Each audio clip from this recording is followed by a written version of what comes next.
আমার বাপ বলছে আমারে যাইতে দিবেন। আমার বাপ তো একজন প্রশাসনিক কর্মকর্তা, তাও আমি চলে আসছি, তার কথা আমি শুনি নাই।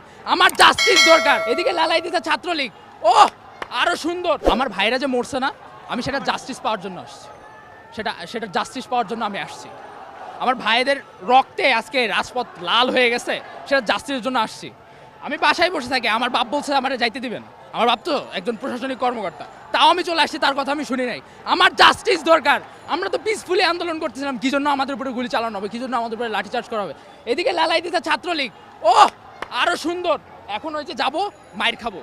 এটা হচ্ছে অবস্থা, আমাদের দেশের অবস্থা হচ্ছে এরকম। আমি আমার মাকে নিয়ে আসি নাই, আমার মা বলতেছে যে আমাকে নিয়ে যাবে বাসায়, এটা সেফ না। কিন্তু আমার কথা হচ্ছে আমার ভাইরা কেন মরবে? আমার এখানে অনেক ভাইরা শহীদ হয়েছে, অনেক ভাইরা বোনেরা শহীদ হয়েছে, কেন মরবে? আমাদের জাস্টিস লাগবে, আমাদের জাস্টিস লাগবেই লাগবে লাগবেই। আমার মা আসছে আজকে আমাকে নিয়ে যেতে, আমি আমার মায়ের সাথে প্রোটেস্ট করবো, আমি বলে দিলাম একটা কথা।